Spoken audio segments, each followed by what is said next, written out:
매일 성경과 함께하는 오늘의 큐티 시간입니다.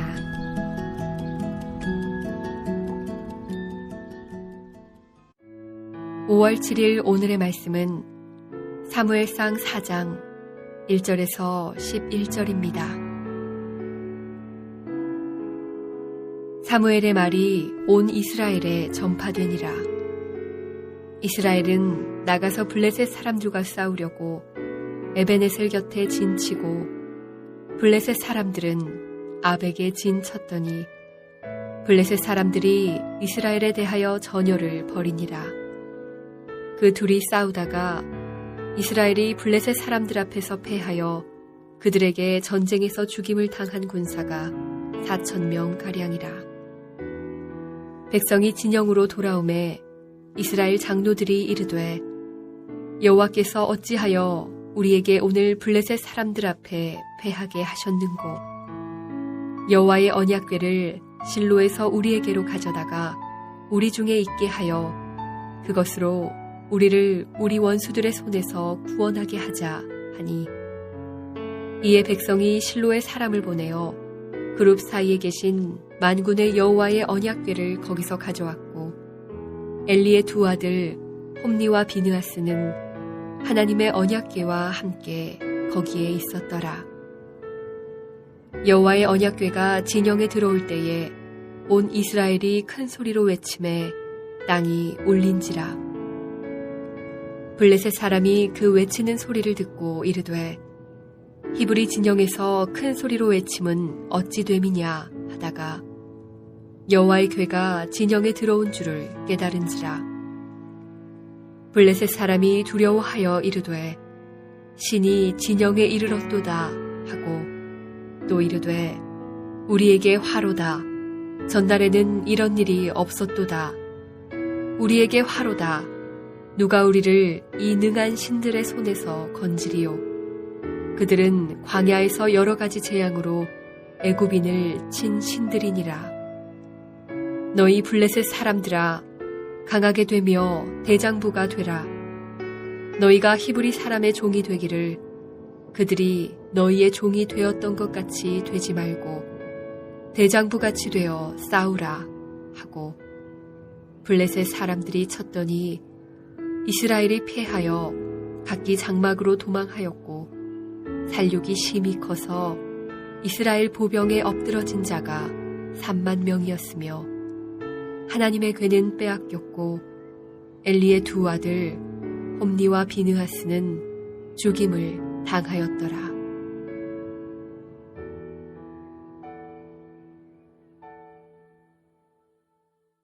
오늘 본문 4장의 말씀은 하나님께서 선지자 엘리야를 통해 예언하셨던 엘리의 집에 대한 심판이 이루어지는 부분으로 두 아들의 죽음과 엘리의 죽음으로 나타나는 본문입니다. 1절, 2절은 이스라엘은 블레셋과 전쟁에서 4,000명을 잃게 되는 본문을 보게 됩니다. 본문에는 전쟁의 원인에 대해서 언급이 없습니다. 본문은 오직 블레셋이라는 하나님의 도구를 통해서 이스라엘이 심판당했다는 기록만 있습니다. 이 전쟁은 영적으로 부패한 이스라엘의 백성을 깨우치기 위한 경고의 목적이었습니다. 말씀을 청종치 않는 불신앙에 대한 하나님의 진노입니다.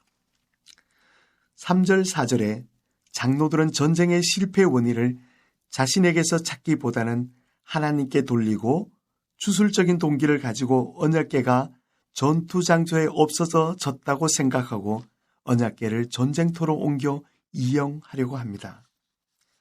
지도자는 전장에서 당시에 여호와의 말씀을 전하는 사무엘이 있음에도 불구하고 언약궤를 이용만 하려는 무시를 보여주고 있으며 거룩하신 하나님의 임재의 상징인 언약궤를 엘리의 두 알이 지키고 있다는 것은 불길한 일이 곧 닥칠 것이라는 것을 암시하고 있다고 볼 수 있습니다.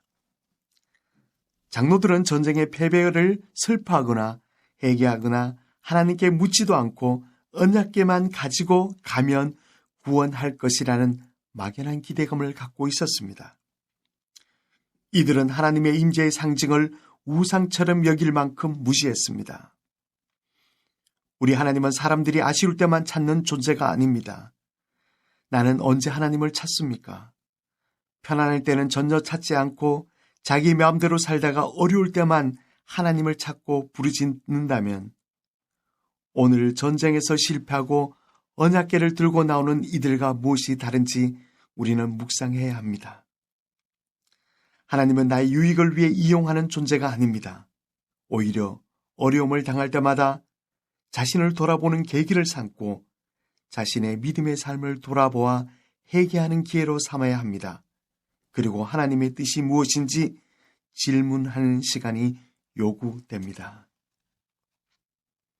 본문 5절에서 9절에서는 이스라엘 백성들은 언약궤를 보면서 하나님께서 자신들과 함께 하시며 도와주실 것과 전쟁에서 승리할 것에 대한 기대로 한호성을 지릅니다.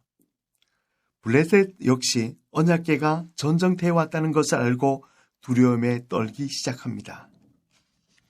그들은 하나님이 애굽의 백성을 치신 것에 대해서 잘 알고 있었습니다. 언약궤를 바라보는 이스라엘과 블레셋의 모습은 같았습니다.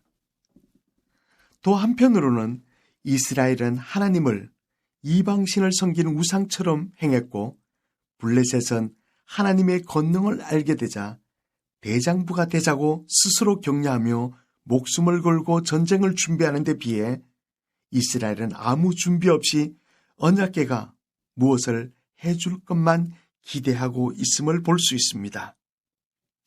이스라엘에게 하나님은 순종의 대상이 아니라 이용의 대상이 된 우상으로 만들어 버렸습니다. 이스라엘 백성들이 언약궤를 대하는 태도를 묵상하면서 내가 하나님을 대하는 태도를 묵상해 보시기를 바랍니다. 우리도 여전히 그들과 다르지 않음을 보게 됩니다.